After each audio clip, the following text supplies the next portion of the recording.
یہودیوں کا اٹل فیصلہ ہے کہ وہ اللہ کے نور کو اپنے منہ کی پھونکوں سے بجھائے، میں انہیں گمراہ کر کے چھوڑوں۔ تمام انسانوں میں مسلمانوں کے بدترین یہ چیلنج ہے جو قرآن مجید میں آیا۔ 1,00,000 مسلمان ایک دوسرے کی تلواروں اور نیزوں سے ختم ہوئے، سچاوی تہذیب کی بنیاد پر 1,33,000 یہودی ایک دن میں قتل کیے، دونوں کو اپنے شکنجے میں کش لیا ہے، فتح کر چکے۔ یہودیوں کا اٹل فیصلہ ہے کہ وہ اللہ کے نور کو اپنے منہ کی پھونکوں سے بجھائے گا۔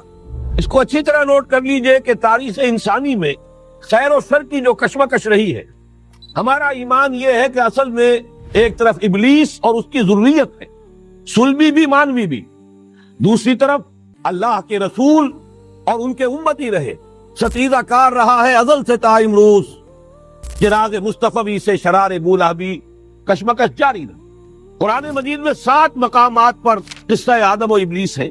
اللہ سے اس نے مہلت مانگی قیامت تک کے لیے کہ مجھے مہلت دے کہ میں ثابت کر سکوں کہ آدم اور اس کی ذریت، اس کی نسل تیری وفادار نہیں رہے گی، میں انہیں گمراہ کر کے چھوڑوں۔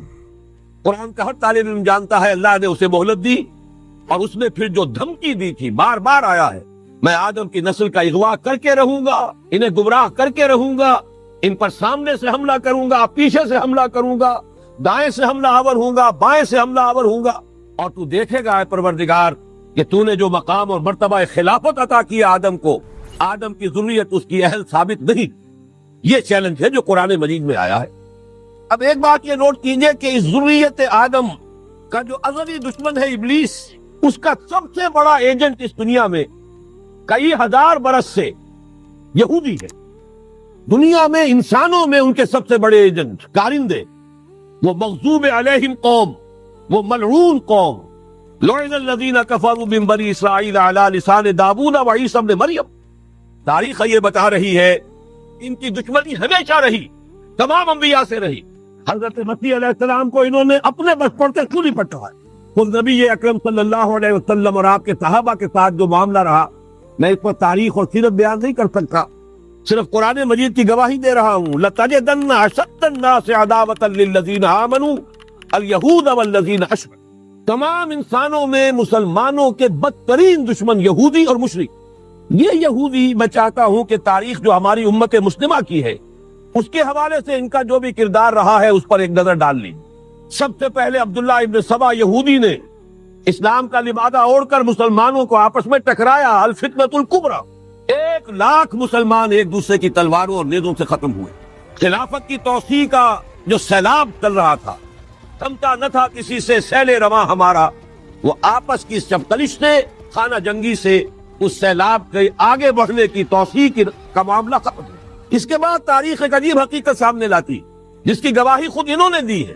بن گوریان نے جو کتاب لکھی ہے اس میں تسلیم کیا، مسلمانوں کی مہربانی، ایک رؤوف اور رحیم رسول کی امتی ہونے کے ناطے ان میں شفقت اور رحمت، جیسے اللہ تعالیٰ نے حضور سے کہا قرآن میں 2 مرتبہ، اے نبی آپ کی رافت اور شفقت سے یہ کافر اور منافق فائدہ نہ اٹھانے پائے، یا ایھا النبی جاہد الکفار والمنافقین واغلظ علیہم، ان پر سختی کی۔ لیکن یہ کہ حضور کا اپنا ایک مزاج تھا، شفقت، رحمت للعالمین بنا کر بھیجے گئے۔ اسی کا عکس تھا صحابہ کرام میں۔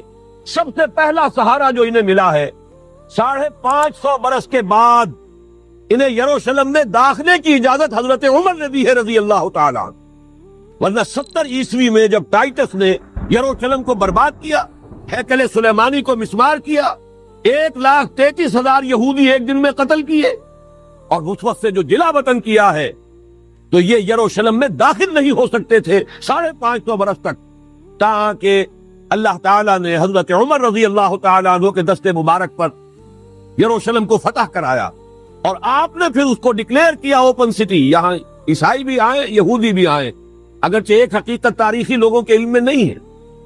یروشلم میں جو اس وقت عیسائی تھے، انہوں نے جب سرنڈر کیا، انہوں نے ایک شرط پیش کی، یہ ان عیسائیوں کی طرف سے پیش کردہ شرط تھی کہ آپ چاہے یہودیوں کو یہاں آنے کی اجازت دے دیں، بسنے کی اجازت نہیں دیں گے، وہ یہاں کوئی جائیداد نہیں خرید کر سکیں گے، وہ یہاں آباد نہیں ہو سکیں گے۔ چنانچہ اس وقت سے لے کر 1917 تک کوئی یہودی فلسطین میں آباد نہیں ہو سکے۔ البتہ اس عرصے میں جسے یہ ڈائسپورا کہتے ہیں، انتشار کا دور، تسلیم کرتے ہیں کہ ہمارا اس انتشار کے دور میں جو سنہری زمانہ ہے وہ مسلم اسپین ہسپانیہ میں جب مسلمانوں کی حکومت قائم کی، پھر مسلمانوں کی شفقت سے، رحمت سے، ان کی نرمی سے فائدہ اٹھا کر اور انہوں نے وہاں سے عیسائیت بحیثیت مذہب اور یورپی اقوام ان کے اندر نقب لگائی ہے، اور واقعہ یہ ہے کہ اپنے ان ازلی دشمنوں کو انہوں نے فتح کیا۔ اس کو بھی اچھی طرح سمجھ لیجئے، مسلم اسپین سے انہوں نے آزاد خیالی، حریت فکر، اس کے عنوان سے جو کام شروع کیا تھا، اسی کے نتیجے میں یورپ میں پروٹیسٹنٹ مذہب پیدا ہوا۔ جب تک رومن کیتھولک مذہب کا وہاں غلبہ تھا، وہاں یہودیوں پہ بہت سخت پرسیکیوشن بھی ہوتی تھی، انہیں سودی کاروبار کرنے کی اجازت نہیں تھی، لیکن انہوں نے پروٹیسٹنٹس کے ذریعے سے سودی کاروبار کی اجازت لی۔ نمبر 2، آزادی کے نام پر جنسی بے راہ روی کو فروغ دیا، سود کا جال پھیلا کر مالیاتی طور پر اپنے شکنجے میں یورپ کو کس لیا۔ اور تیسری طرف سائنٹیفک جو ترقی ہو رہی تھی، اس کا رخ مادہ پرستی کی طرف پھیر کر جدید دجالی تہذیب کی بنیاد ڈالی۔ علم تو بہت بڑی نعمت ہے، لیکن یہ علم انسان کے لیے مضر ثابت ہوا کیوں؟ اس لیے کہ مادہ پرستی اور الحاد، مذہب کی دشمنی جب یہ کسی قوم کے اندر آ جاتی ہے تو ظاہر ہے کہ اب جتنے وسائل اس کے پاس آ جائیں گے وہ منفی مقاصد کے لیے استعمال ہوں گے، ان کا نتیجہ انسانوں کے حق میں خیر نہیں شر کی صورت میں برآمد ہوگا، اور وہی در حقیقت آج کی یہ دجالی تہذیب ہے۔ اس کا جو سب سے زیادہ تلخ باب ہے، ذرا نوٹ کیجئے، ماضی قریب تک رومن کیتھولک عیسائی یہودیوں کو دشمن سمجھتے تھے اور یہودیوں کو حضرت مسیح کو سولی پر چڑھانے کا مجرم سمجھتے تھے۔ اگرچہ ہمارا عقیدہ ہے کہ اللہ نے انہیں بچایا، زندہ آسمان پر اٹھایا، لیکن یہ کہ عیسائی بھی مانتے ہیں، یہودی بھی مانتے ہیں کہ ہم نے مسیح کو سولی دے دی۔ عیسائیوں کے عقیدے میں ان کا انتقال سولی پر ہوا، پھر دوبارہ زندہ ہو کر آسمان پر اٹھائے گئے۔ یہ تو ہم جانتے ہیں کہ حقیقت یہ ہے، وما قتلوہ وما صلبوہ ولکن شبہ لہ، ایک ایسے ہی ان کے لیے شبہ کی صورت پیدا کر دی گئی۔ وما قتلوہ، یقینا ہرگز قتل نہیں کیا، بل رفعہ اللہ الیہ، اللہ نے انہیں اپنی طرف اٹھا لیا۔ بہرحال انہوں نے ابھی حال ہی میں پوپ سے بھی ایک فتویٰ حاصل کر لیا ہے کہ یہودیوں پر جرم نہیں ہے، الزام نہیں ہے مسیح کو سولی دینے کا۔ تاریخ بدل گئی، جو 1900 برس تک ایک تاریخ چلی آ رہی تھی، بیک جنبش قلم پوپ صاحب نے انہیں اس ذمہ داری سے بری۔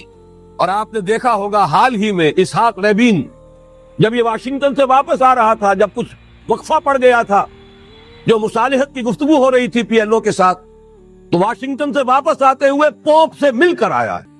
اب ویٹیکان نے تسلیم کر لیا ہے اسرائیل کو، اب سفارت خانہ ویٹیکان کا یروشلم میں کھلنے والا ہے۔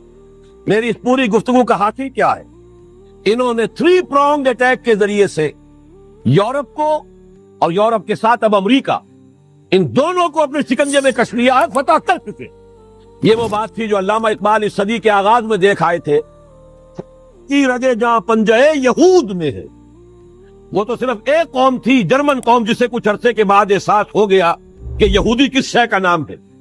نتیجتاً یہودیوں کے قول کے مطابق 60 لاکھ یہودیوں کو اس نے قتل کیا۔ لیکن اس کے علاوہ جس کو آج کل ویسٹ کہا جاتا ہے، وائٹ اینگلو سیکسن پروٹیسٹنٹس، ان کے اوپر مکمل تسلط ہے یہودیوں کا۔ وہ یہودیوں کے اعلی کار بنے ہوئے ہیں، سود کے ذریعے سے مالیاتی شکنجے میں جکڑا ہوا۔ فیڈرل ریزرو فنڈ جتنا بھی امریکہ کا ہے، یہ سرکاری بینک نہیں ہے، یہودیوں کے نجی ادارے ہیں، اور دنیا کی سب سے بڑی مقروض حکومت جو ہے وہ امریکہ کی ہے، یہودی قرض خواہ ہے، اور امریکہ کی حکومت ان کی مقروض ہے۔ اسی لیے کہا ہے نکسن نے اپنی کتاب میں کہ کوئی پریزیڈنٹ نہیں ہے امریکہ کا جو یہودیوں کی رائے کے خلاف چل سکے۔ اس نے یہ بات کہہ دی اور لکھ دی، کھل کر لکھ دی۔ اگر آپ کو ہماری ویڈیو پسند آئی ہو تو لائک، کمنٹ، شیئر ضرور کریں، اور ہمارے چینل اسپرچول آف اسلام کو ابھی سبسکرائب کریں۔